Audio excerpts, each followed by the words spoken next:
Apologies. I see one. Okay, so Ko, would you like to turn on your mic and your camera and ask a question?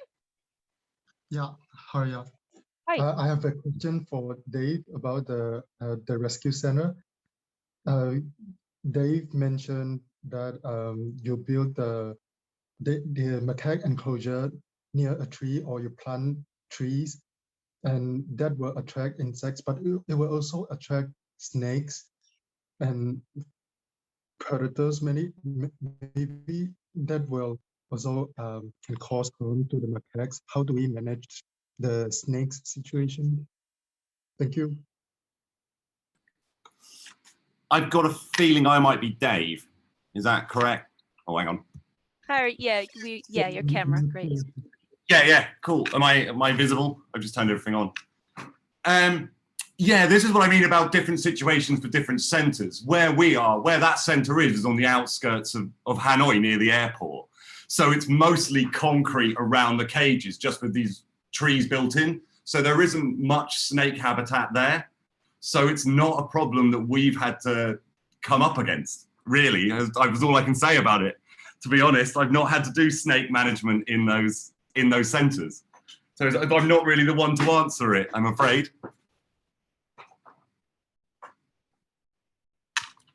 Thank you.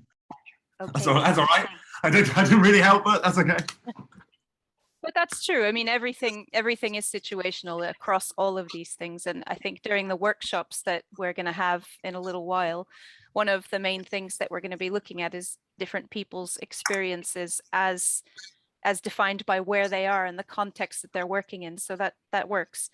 Now that I would, if it was me, I would look at what kind of fencing would work to keep snakes out of the enclosure and put that around the bottom of the enclosure. Now, because I'm thinking this top of my head, I don't really know how realistic that is. But I would try and look at a means by which the snakes are kept out of the enclosure, but the macaques can still have access to the nature, just because it's so important to them. And even seeing the snake itself is not a negative, only if it goes in there with them. Yeah. Okay, great. We have a question from Kelvin now. Hi, good morning. Hi. Can you hear me? I can hear you. Yeah, please go ahead. Yeah, okay. So my question is for Anbu and for Harold also. How do you address the tendency to anthropomorphize the macaques in your work? So it's more of a, yeah, that's my question. Can I go first? Okay. Yeah. Thank you, Alvin. It is a challenge that we have in terms of, maybe I will address it in terms of public awareness part. It is a challenge for most wildlife that we raise awareness on. While we give names, we also use only facts when we write about them. Even when we phrase any sentence as well, we don't say things like the snake was sad to be tied up. We would use that the snake was stressed from being tied up and was suffering. So, I mean, the message is still going out there, but we don't want people to, the messaging should not be distracted by people commenting or criticizing on what we have to say. So that is on the public awareness part.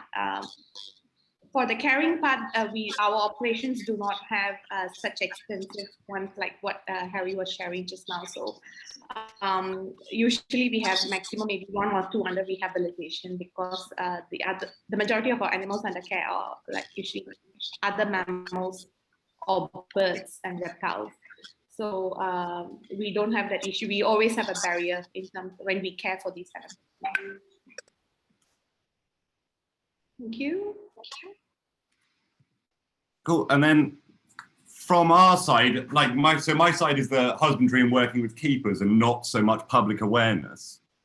So in my world, with the macaque, obviously it shares the same world, so the kind of same sensory world of a human. So when you're explaining to keepers about the kind of world the macaque inhibits and what might create fear and things, then you can use that, and you can say to anthropomorphize it a bit with the keepers so that they can start trying to think what the macaque would and wouldn't like from kind of, not so much from their perspective, but understanding the sensory world of the macaques is similar to theirs, although the motivations for behaviors are different.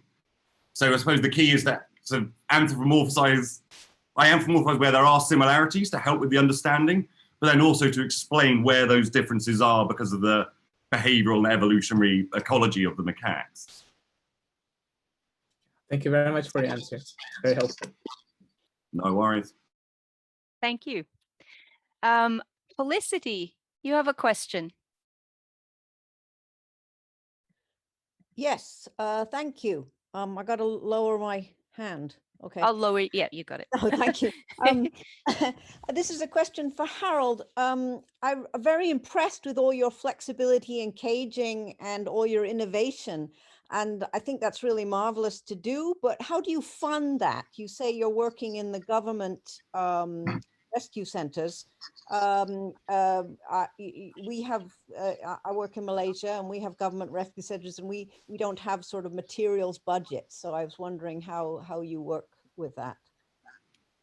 I see. So with ours, it generally enters into a conversation where I go in, say we need the more macaque capacity and things like that. And then they go, well, you'll have to pay for it. And I go, well, I'm not going to. And then it becomes a bit of a waiting game.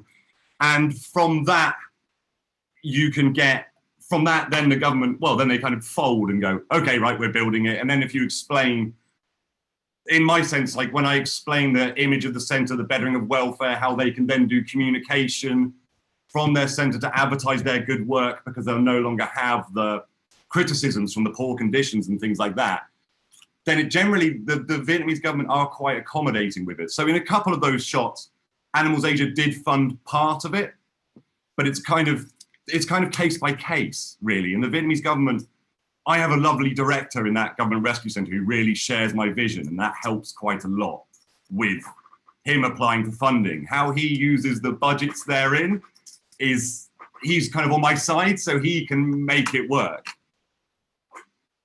That's really lovely that you've got somebody as visionary. Yes, we were very lucky. Well, to go one further, we actually timed it. So I worked in that centre for 3 years under a different director who was not like that. And then he was not making any improvements. And so I went to actually build a bear sanctuary here. And then we heard that he was retiring and the new director was coming in.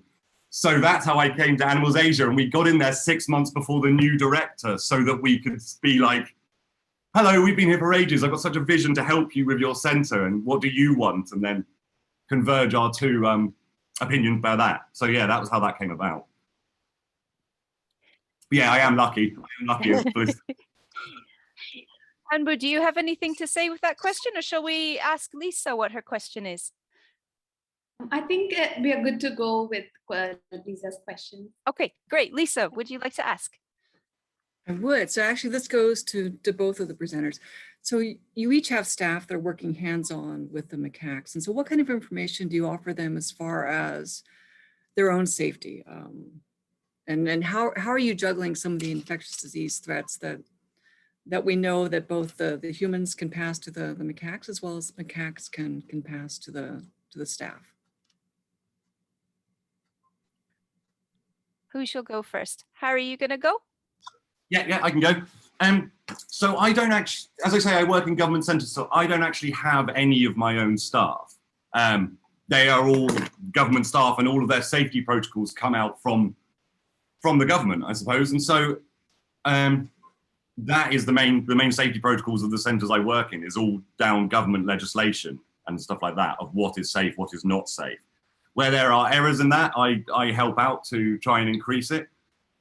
But apart from that, yeah, it's not really under my jurisdiction. I mean, I help out and advise and make sure there's safety. They no longer go in with the macaques as they used to and things like that. But yeah, it's mostly under the government, the legal system here. Okay. Thank you, Lisa. For our side, we have two teams. One works on the conflict site, which is 2 staff members and volunteers, they are instructed not to have any physical contact with macaques because the work does not require that. But for the animal caregivers who would come in contact, there is a core team who can go in and they are required to have vaccinations. Under the government SOP as well. Our regulator is the National Parks Board, who has a list of vaccinations that all staff who handle wild animals must have. So we actually have to submit vaccination proofs. And for handling, they are given training. They have also attended training in other rescue centers or zoo associations including.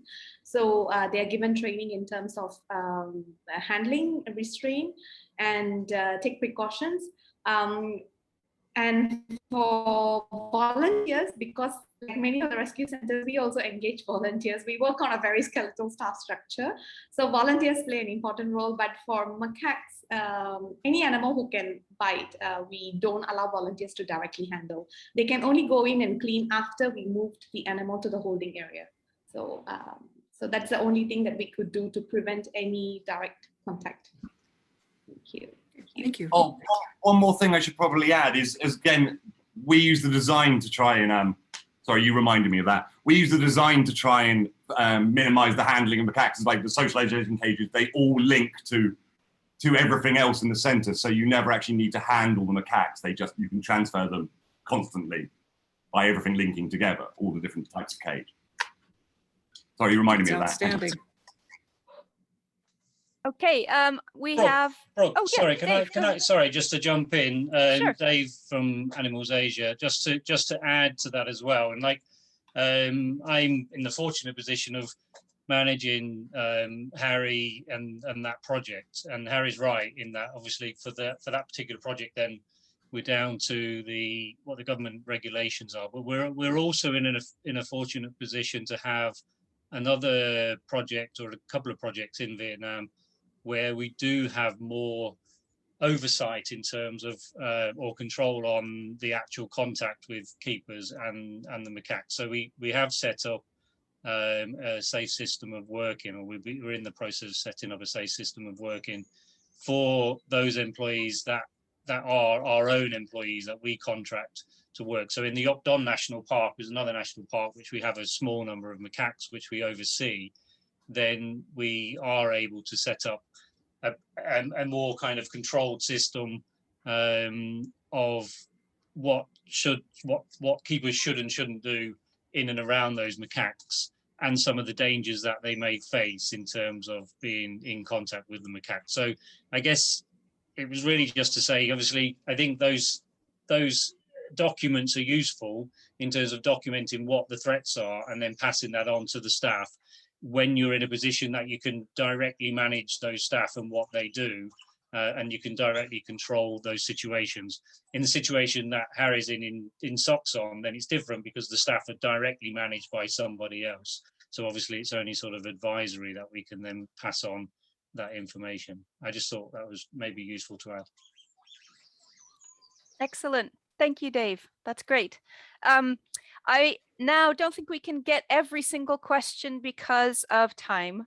So I'm going to end with this final question from Cook in Vietnam.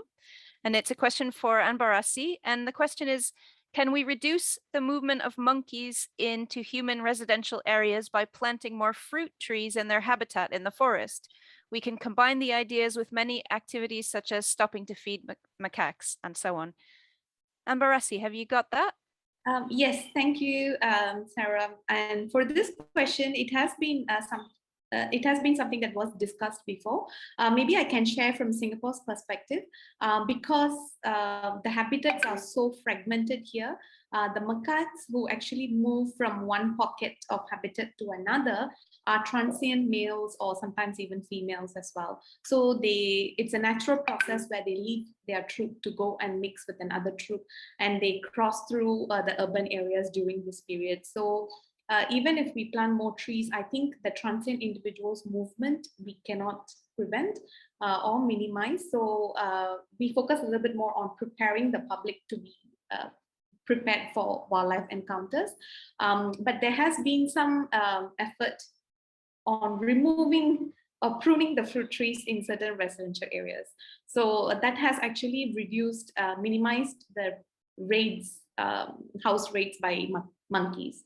So they don't enter or visit people's homes because there's no more fruiting trees in their place, which is a bit sad, but some people really couldn't tolerate them. So we had to advise that then you have to prune your, harvest or prune your trees, so you don't get animals coming around. So that was done, but I don't think I'm in a position to answer for other countries where, this could work as a method to prevent their visits to the urban areas. Thank you. Thank you very much. I am so sorry that I can't really take another question. I think we have to take just a 5-minute break, well, 7-minute break before starting the workshop sessions, because those are quite long and intensive, 2 hours long. So